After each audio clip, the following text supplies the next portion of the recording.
Hello and welcome to today's webinar, Proportional Representation 101. On behalf of the Broadband Institute, I want to thank you for joining us. My name is Maria. I'm the acting director here in our BC office. We're delighted to have David Moscrop, political scientist at UBC and the Center for the Study of Democratic Institutions with us here today. Before I pass it off to David, I want to offer a brief orientation about how to participate in the webinar and some logistical instructions. The webinar will be no more than an hour long, and we will be posting the recording at a later date. David is here to bust some myths and make the case for why Canada should adopt a PR system. David will present the key findings in his report, An Electoral System for All, which he wrote for the Institute this past spring. Following that, he'll take your questions. If you have any difficulties, there's a tech support icon on your screen that you can use at any time. There is great interest in this topic. More than 400 people have registered for today's webinar. In order to maintain sound quality, we've muted everyone but our presenter. There are several ways to participate. On Twitter, please use the hashtag ERRE, and our Twitter handle is @Broadbent. Again, at any time during the webinar, you can ask questions by entering them in the question box that's visible on your screen. Please use this for questions only. If you have any comments that you would like to share, please email us at info@broadbandinstitute.ca. So let's get to it. As many of you likely know, the Liberals promised in their platform that 2015 would be the last election held under our winner-take-all, first-past-the-post system. They have struck a special parliamentary committee to study the matter, and the committee is involved in public consultations now in advance of making a recommendation in October. The way the committee is structured, the government will likely need 2 or at least 1 other party support in order to enact reform. We know that both the Greens and NDP support moving towards a proportional system, something many Liberals also support. There's also a very big alliance of over 50 civil society groups called Every Voter Counts Alliance that is formed calling on the government to adopt a system that is proportional. But what is PR? Why ought Canada reform to include more proportionality? Now I'd like to turn it over to David Moscrop. David? Thanks. Good morning or good afternoon, depending on where you are in the Federation. I'll get started right away with the slides, and then I'm looking forward to taking your questions. Feel free to ask anything you'd like, and if I can answer, I certainly will. And if not, I will point you somewhere where you can find the answer. So I'm going to flip off my camera now so we can focus on the slides instead of my slip jacket.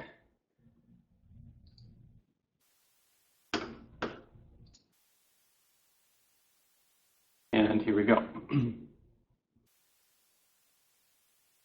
So, give you a quick outline of what I'm going to do in the next about 20-25 minutes at the most, and then we'll get to questions.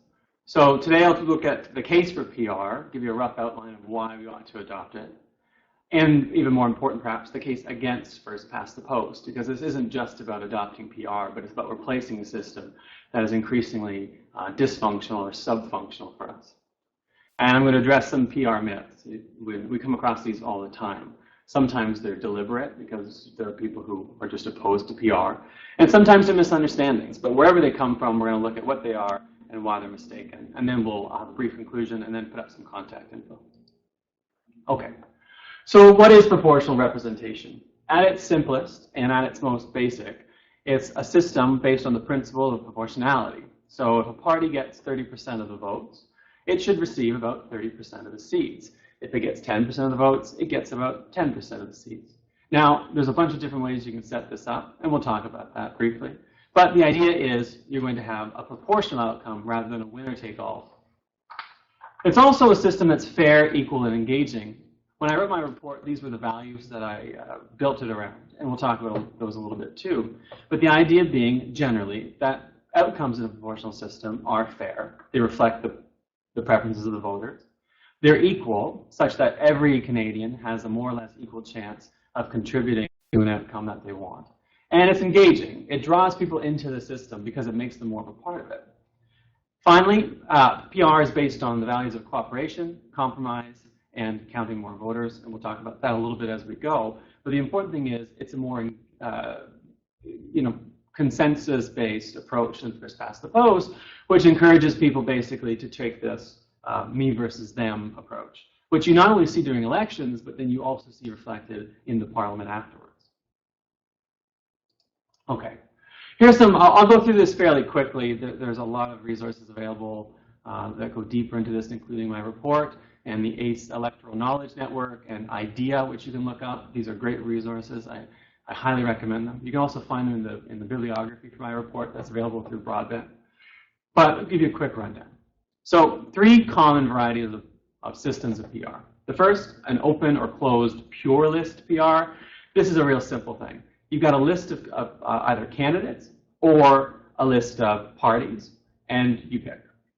And there's either one big riding or several fairly big ridings, and the number of seats a party receives is directly proportional to the number of votes that they receive.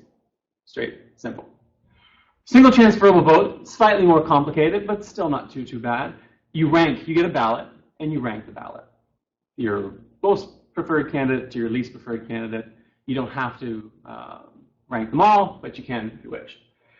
There's a quota that's established that if a candidate wants to win, they have to meet. That quota is can be based on different things, but it's usually based on the number of votes and the number of, that are cast in that election, and the number of seats that there are to be filled. If a candidate gets the most, if the candidate who reaches the quota in the first round of balloting, that candidate's elected. If not, and if they are, their surplus votes are redistributed. If someone doesn't reach the quota, you drop the lowest performer and you run the thing again over and over and over again until you reach the number of seats that you need to fill. A mixed number system has essentially 2 ballots or 1 ballot split into 2. A local riding side, which you'd elect a candidate, say with first past the post or potentially alternative vote. And a proportional party or district side where you vote for a party that will be elected proportionally.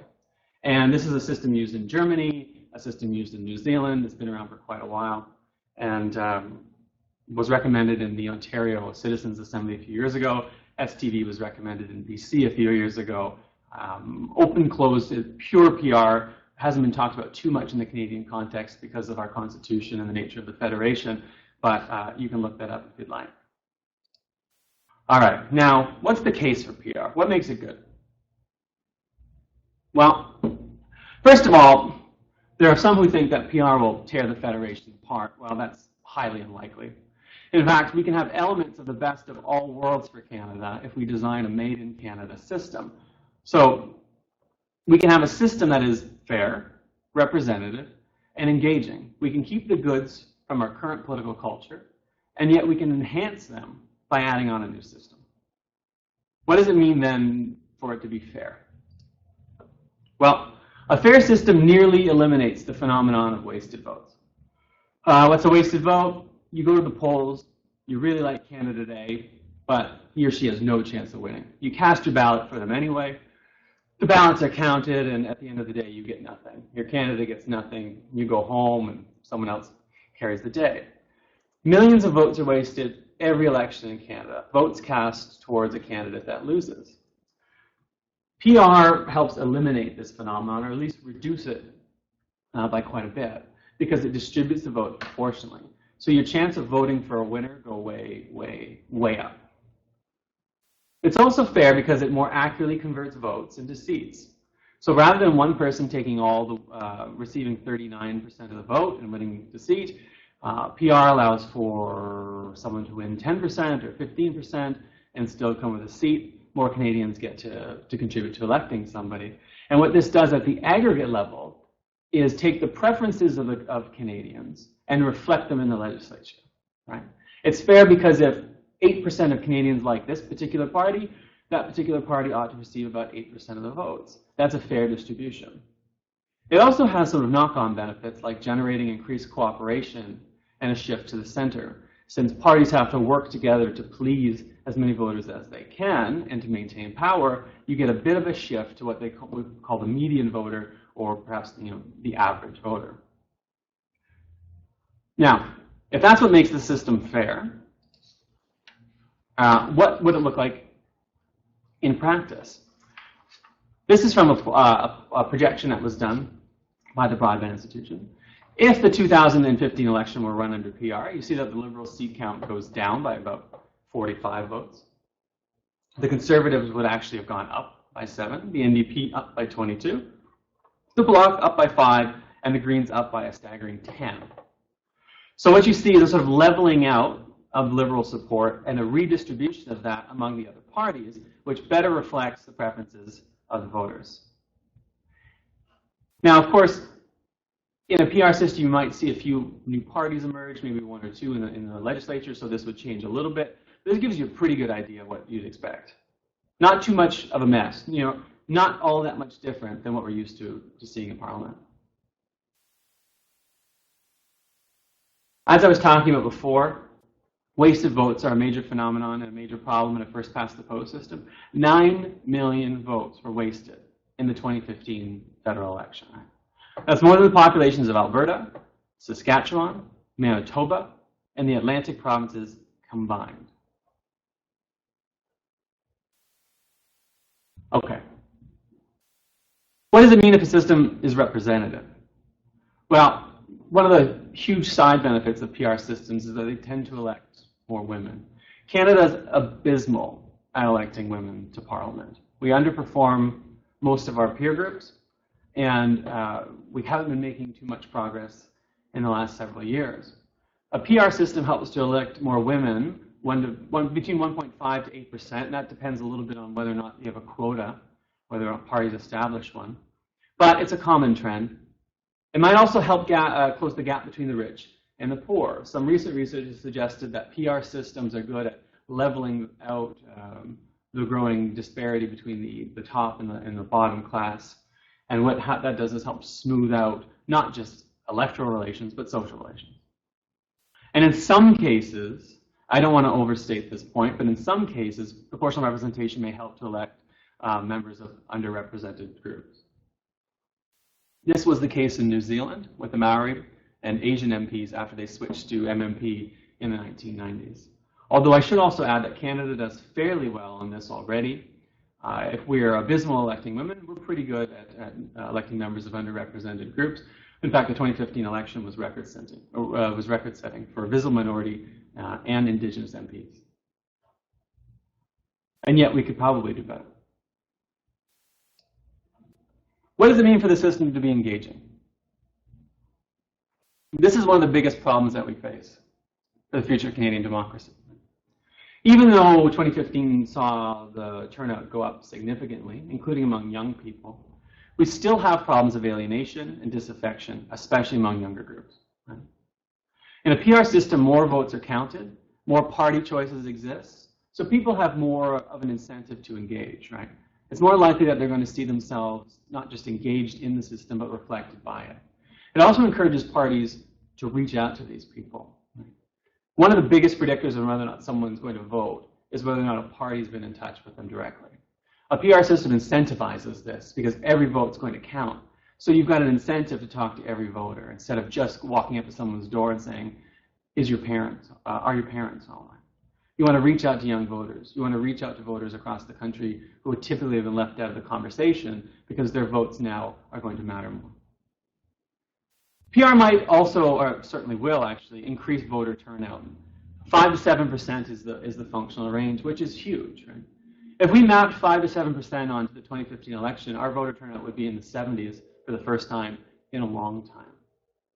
So while voter turnout decline has been steady throughout the last few decades, if we leave it be, we're going to find ourselves in a crisis of electoral legitimacy as fewer and fewer Canadians are electing parliamentarians. Right? There are people who can win a parliamentary seat with less than 30% of the vote. If they win 30% of the vote from 60 or 65% of the voters, it's a very small share of Canadians that are supporting them. PR helps reduce this phenomenon by ensuring that A, voter turnout goes up, but B, that the proportional distribution of votes ensures that support for that candidate is deeper. And again, this is a point I don't want to stress too much, but there's some evidence to suggest that proportional representation might improve system satisfaction and improve political attitudes. If you look at polling data, you see that people don't really trust politicians and they don't really trust Parliament. They don't like them, they don't trust them. A PR system can help address this. Again, by including people in the system, by helping people engage, by seeing people reflected in the system, you have a fairly good shot at improving satisfaction and attitudes and building greater trust. Okay, so that's what's good about PR. What's wrong with first past the post? I see 5 general problems with the system. You might see more, feel free to add. The biggest one is distorted electoral outcomes / false majorities. A false majority is when a party receives a majority in the House of Commons without receiving a majority of support. Happens all the time. Canada's had 18 majority governments in our history. 4 of them have received more than 50% of the vote. It also creates distorted electoral outcomes, right? Where a party's support might be limited, but the seats that they get are significant, whether or not they're in the government or not. So in 1997, the Reform Party and the Progressive Conservative Party received roughly the same number of votes, and yet Reform received 40 more seats. In that same election, the Bloc Québécois and the NDP received, the NDP got more votes than the Bloc, but received half the number of seats. So depending on where your support is concentrated in the country, you get bizarre electoral outcomes, because first past the post rewards small parties that have concentrated support and punishes parties whose support is spread out across the country, for instance, the Green Party. First past the post may also contribute to lower voter turnout. It's hard to say that it alone causes it, but certainly there is a relationship between the system. It can generate or increase regional tensions as well. Like I said, the Bloc Québécois has been a huge beneficiary in the past of first past the post. It's what made them the opposition in 1993. It's also what made Reform seem much larger than it was throughout the 90s. And so some proponents of first past the post say that it helps create, a national, federal force, and yet we see the opposite happen all the time. It also elects fewer women, right? And of course, the corollary of the PR point, first past the post may also lower system approval levels, right? People feel alienated. They feel apathetic because they don't see themselves in the system. All right, this is the heart of the presentation. The proponents of PR, these are super, super annoying. We have to deal with these all the time. Whether it's from lack of understanding or whether it's from someone deliberately seeking to misinform, these myths about proportional representation come up all the time. But you know what? That's exactly what they are. They're myths. So I'm going to quickly go through these 5. Myth number 1, PR is unusual or too hard to understand. Well, first of all, the world's top democracies use PR, so it's not unusual. It's globally very, very common, in fact. It's the most common sort of system in the world. 85% of OECD countries use PR. Right? Most of the world's top democracies use PR. New Zealand seamlessly made the transition in the 1990s, so PR can be learned. And anybody who tells you that PR is too complicated for Canadians doesn't have enough faith in Canadians. The rest of the world has learned. We can absolutely learn too. Okay, myth number 2. Oh, sorry, let's quickly go through this. So if you look at the top democracies, you'll see the light blue on the far left are list PR systems that we talked about earlier. The darker green is MMP. And then the gray is single transferable vote. Those are all proportional or mixed systems.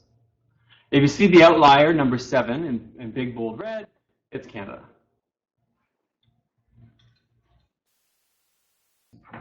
All right, myth number 2.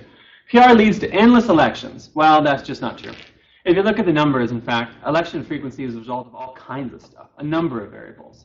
The electoral system, the party system, the legislative agenda, political culture, all kinds of stuff generate elections frequently or not. Well, PR is not one of those. PR won't lead to more frequent elections, and we have the numbers to prove it. If you look at elections held in countries since mostly in the 1940s, these numbers are adjusted based on historical circumstances. Canada, the average time between elections in Canada, 3.2 years. If you stack that up against PR systems like Germany, Ireland, Israel, Italy, Sweden, and Denmark, what you see is we do, fairly well. But these other countries have more stable parliaments in the sense that their governments last longer, with the exception of Denmark. And if you think of Denmark as being the worst case scenario, you're doing okay. The Danish democracy works extremely well despite their frequent elections. So even if PR were to cause frequent elections, which it's unlikely to do, it wouldn't necessarily be a mess. In fact, it almost certainly wouldn't be. All right, myth number 3. PR is going to fragment the party system and lead to an unstable House of Commons. Well, as we've already seen, PR doesn't generate frequent elections, so we don't have to worry about having to fight endless contest.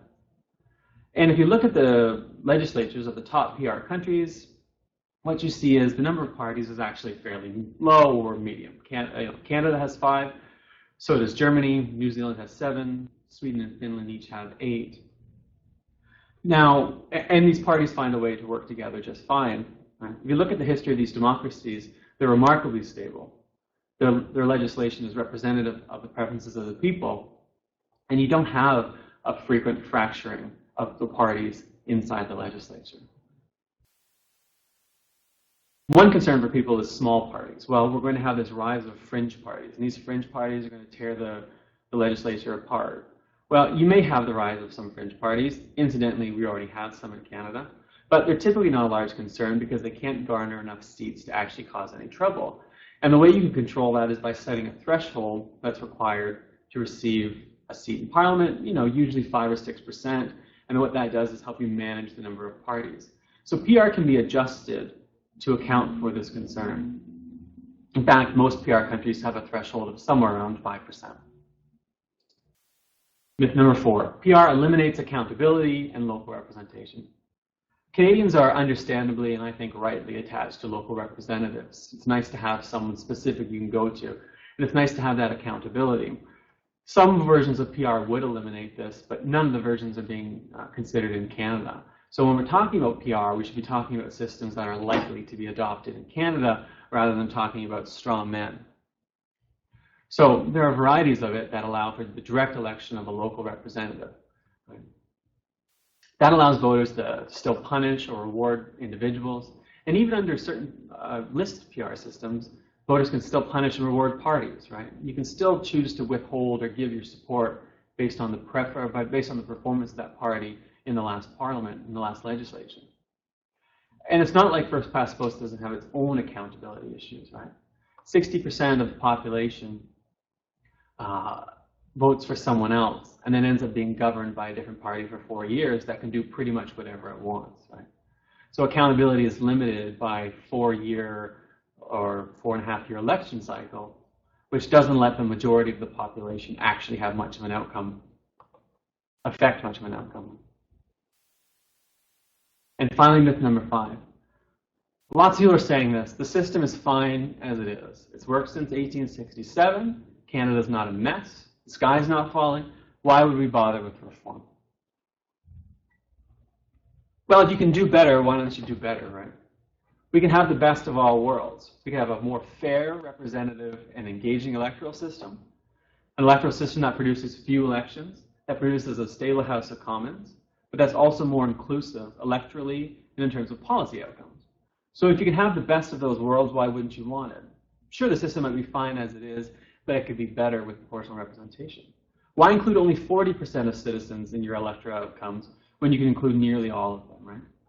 And so designing a made-in-Canada system allows us to incorporate the bits of first past the post that we like and the bits of proportionality that we like in order to produce an outcome that is more optimal than the one we have now. So, to conclude, one of the big takeaways here is PR is a good fit for Canada. We need to work hard to educate people about this, about what it is, and about why it's a good fit for Canada. But as I've said, as a fair, representative, and engaging system, it matches the values, I think, that most Canadians hold dear. And that's one of the other important takeaways here. The principles of proportionality are fundamentally about values, right? This isn't necessarily just a technical exercise.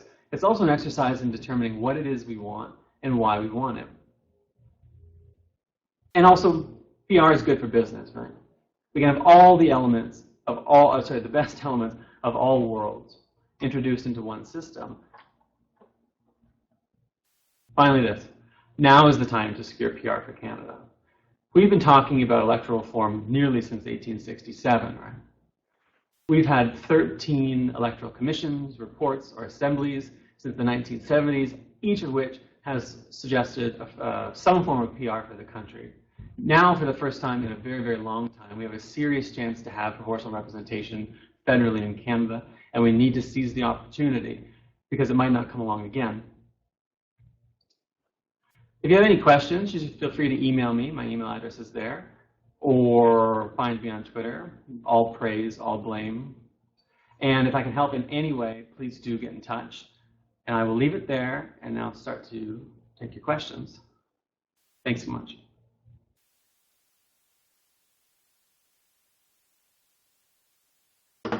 Thank you, David. And we have many great questions coming in. We're going to make an effort to get to as many of them as possible. And we'll start off with that right away.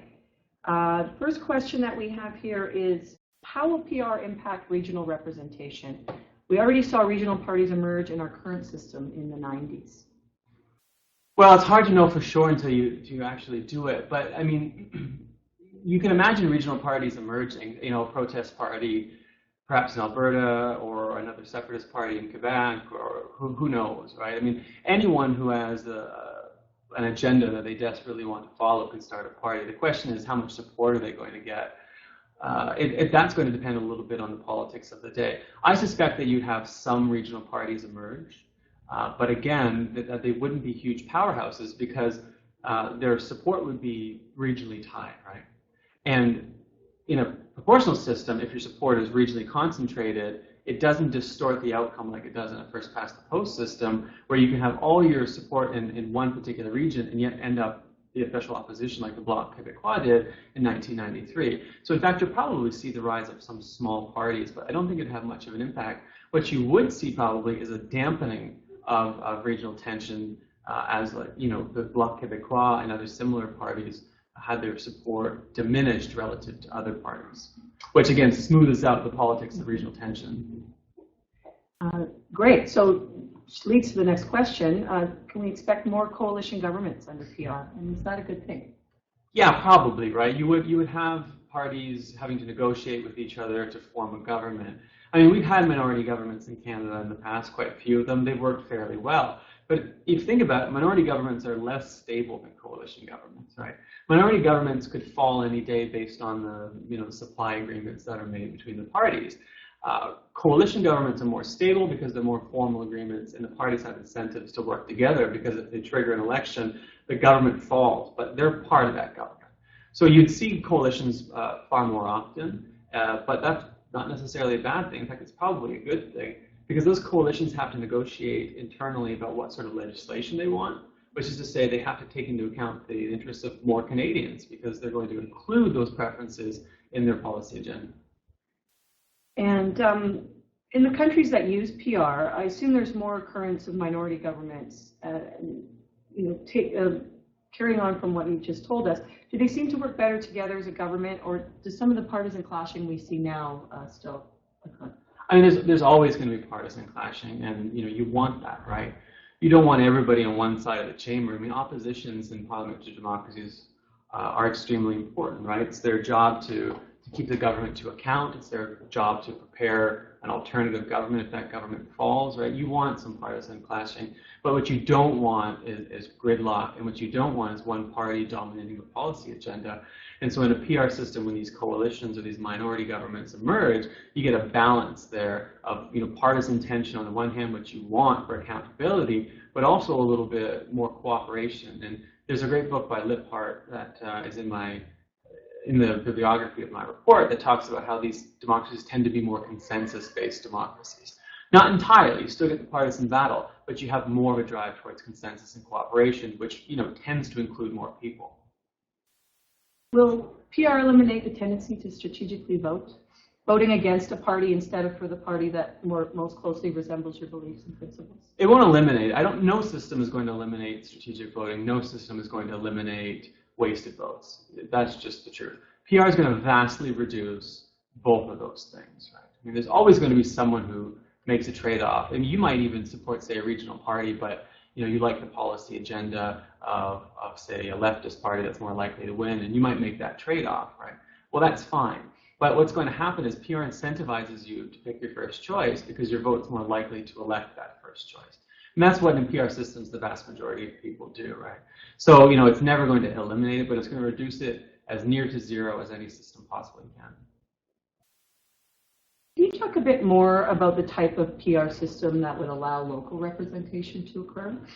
So it's some version of a mixed member system where you've got essentially two classes of MPs, or I should say two types of MPs elected. One is elected from one side of the ballot, and they're known as the local MP. You elect them with first past the post, just as you do now, or you can elect them with alternative vote as well. I mean, you can pick however you want to count it, but one MP is the local MP. And then on the other side of the ballot, you have a region. And that region is going to be, those MPs are going to be elected proportionally. And so you're going to get a bunch of those. And so in any given larger region, you'll have a mix of local MPs. You can walk down to their office, you can ask them about your passport, about an immigration file, you can complain. And then you've got a broader group of district MPs who will also be there to serve you. Really quickly, one of the critiques of MMP is that, well, you get two classes of MPs. One is a sort of district group who's off in the distance, and one is the local. Well, what you end up getting is more MPs. And that to some people sounds like a problem, but it's fantastic. Why would you not want more people you could go to, more people who could help you with the file, more people who you could write or call to, who are in some way accountable to you fairly closely, if not directly, than fewer, right? So it's nice to have that balance between a local representative who you vote for directly, and a group of district representatives who you choose from a list. And can open and closed list PR ensure local representation? Not on their own. So, that's a question of how that's just a way of choosing. The question is, how do you divide those regions, right? You could imagine ridings that were open or closed list, but fairly small, in which case you would have lots of local representation, right? I mean, say Vancouver is a riding, just one, and you've got 10 MPs from Vancouver. You've got, in a sense, 10 local MPs. You could shrink Vancouver even further. The question is, how much do you want to shrink versus how many politicians do you want? So there's always someone who's fairly close to you, although, you have to scale that a little bit. Some research suggests that the optimal number of MPs per riding is about between 4 and 6. And so you could design either an open or closed system that would have 4 to 6 MPs, but that reduces the proportionality. So these are all technical things that we've got to talk about in terms of a made in Canada solution to trade off. But you could do it, but it's a little bit tricky. So on that note, can you briefly explain ranked ballot again? Is it a form of PR? Well, ranked ballot is just a way of counting votes. And you could count a ranked ballot in a majoritarian system like first past the post, like first past the post is. When you do that, it's called alternative vote, right? You rank the ballot 1, 2, 3, 4, 5, and you drop the bottom candidate. You keep dropping the bottom candidate until someone receives, and redistributing their second choice preferences of the voter until somebody receives 50%, right? That's the sort of majoritarian ranked ballot.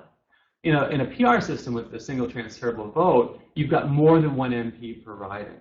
And so you're still ranking a ballot, and you're still redistributing votes. But instead of just getting to 50% and choosing one person, what you're doing is reaching a quota and choosing several people, right? So you're still ranking, but what happens is you're choosing more members on the proportional side, right? That's what allows you to have proportionality. And on the other side, you're choosing just one member, which is what prevents you from having proportionality. So, but the important takeaway here is this. Ranked ballots are a way of counting. All it is a way of counting a vote. The question is, who are you electing when you're counting that ballot? The Conservative Party is campaigning for the status quo. What do you think underpins that motivation? Is it because they're unlikely, or is it because they're likely to lose under PR? Well, I mean, as we saw in the in projection, in the last election, they would have actually benefited under PR.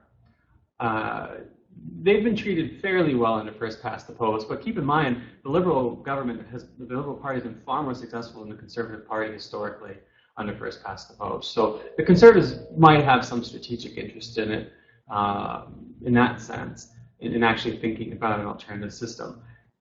I think part of it is just that they're wed to a particular tradition. I mean, it's not uncommon for a Conservative Party to want to follow the ways of yesterday. That's often part of the political philosophy that underpins their parties.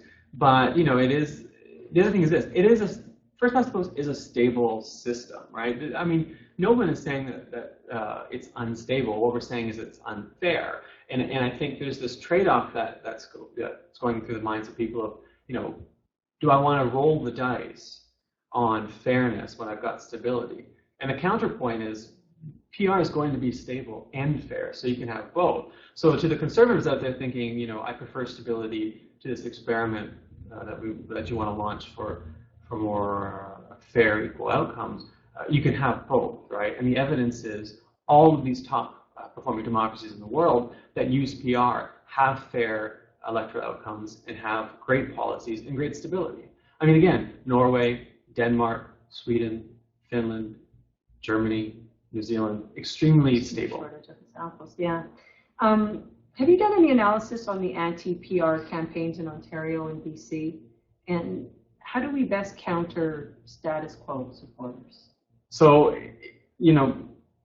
status quo supporters are part of the challenge, but actually the biggest challenge is people who just don't know anything about it at all, or who don't care, right? So I studied a little bit both cases, slightly more the BC case. Keep in mind the first referendum received 57.7% of the vote, and so in a sense, single transferable vote received 1, right? It needed 60% to pass, but it got 58. The reason that worked in part was you had the Citizens Assembly that worked really well, and then this huge education campaign that went and taught people what this new thing was and why it was good. And there's some people you're never going to get. There's some status quo types who you're never going to change their mind. What we need to do is reach out to people who haven't decided yet or who have no idea what's going on and say, look, this is a proposal that we prefer. This is why it's good. It's not scary. It's actually not very complicated when you sit down and think about it for a couple of minutes. And it's going to benefit you in these following ways. And in Ontario, the education campaign was hobbled from day one. And that's part of the reason that referendum wasn't successful. Similarly, in the UK, although that was an AV vote, the key is education, time, money, resources, talking to people face-to-face about what these systems are and why they're good. We have a question on myth number 4, accountability. How does PR affect the division of accountability of the elected representative between the voters and the party? Well, it depends on the system of PR, but the truth is, in some systems, accountability shifts a little bit to the party, right? Because if in a closed list, for instance, it's the party who controls who gets on the list. In an open list, and how they're ranked on the ballot in what order. In an open system, a voter gets to choose whichever candidate they want, and their vote for a candidate is also a vote for the party. STB also empowers, in a sense, parties because parties are choosing who's on this ballot. But parties already make those decisions, right? It's not like if we had PR, we'd all of a sudden have these mega powerful parties making all the decisions about who we could vote for. We already have that. Nominations are already fairly conservative events. They're already controlled by parties, right? There are plenty of gatekeepers who are doing this from day one. The leader can intervene in a lot of cases, right? So parties are already extremely powerful. What PR does is essentially, instead of punishing an individual, you're punishing a party, right? But look, this is what we do already. It's not, most people when they go to vote aren't thinking of the individual candidate. In a lot of cases, they may not even know the individual candidate's name, but they know the party and they know the leader, and that's the focus of their ire or of their rewards. With the present Electoral Reform Commission, how do those of us wanting to change to a PR system keep from being split and bogged down in details of various options? For example, with regards to mixed membership proposals, or is there really broadly only one form of mixed membership system? No, there's a few different, I won't get into it, but there's a few different forms, of put it this way. There's a few different forms of every sort of electoral system you can imagine, and part of the problem is exactly that we don't exactly have a preferred system that all proponents of PR can rally around yet. And you know what, that's good though. You don't want that yet. You want to have a discussion about what the best fit is for Canada. That said, you don't want that conversation to drag on forever. We do need to pick a system and then sell that to the people. Yeah.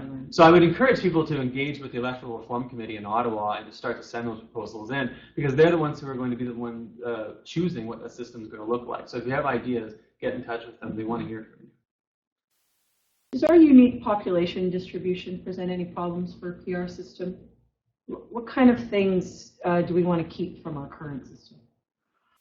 Well, it depends. I mean, I've got personal opinions about that, but everyone's going to have a different opinion. I think local representation is extremely important to Canadians, and you can do that with proportionality. Obviously, keeping the provincial divisions is going to be constitutionally important, so there's some of that. Having that, the regional divide is important to the country, given the nature of the federation. So we certainly want to keep that. Whether or not we want a local representative, a single person, like an MMP, is something that we can discuss too. That's certainly going to be on the table. I would say those. I mean, here's the tricky thing: is Canada is in some ways, a special case because of the nature of our federalism. But I think one thing that does unite most people who are talking about reform is that the value of fairness is really important to them, and that we're willing to make some trades off against specific ways of doing things now against fairness. But the other thing is that people want stability as well, and PR is going to maintain that stability. But here's the big thing: I think it'll also enhance the preferences that get supported and represented in Parliament, right? And if the country is all about diversity, if the country is all about inclusion, this is the grand narrative of Canada, then don't we want that diversity reflected in our Parliament? Don't we want that inclusion reflected in our Parliament? I think we do. I think you've partially answered this with some of the others, but can you speak specifically, what do you mean by a made in Canada system? Right, so electoral systems are complex in the sense that there's a bunch of different parts. They're fairly easy to understand at the end of the day, but there's a lot going on. Every country gets to choose not only its own principle, whether it wants majoritarianism or proportionality, it also gets to choose how specifically that system works. How you're going to count, how many MPs per riding, how many ridings, and so on. In Canada, we can choose to customize any system we want. So when I'm referring to a made in Canada solution, what I'm referring to is a way of setting up an electoral system that reflects not just our values, but the particularities of the country, provinces and regions within provinces that are distinct, so that that distinctness can be represented in the House of Commons. Great. Well, that's going to be a wrap for us for today. On behalf of the Broadband Institute, I want to thank you, David, for taking us through this important explainer on proportional representation. This is sure to provide us all with important food for thought for policymakers and electoral reform advocates to consider in the design of the new electoral system for our next election in 2019. And of course, I want to thank everyone who joined us today for your participation and for all those great questions. And I want to make sure everybody checks out our Every Voter Counts Alliance. There's a lot of good work being done there to move this issue forward and ensure we end up in a good spot for 2019. Thanks again. Thank you.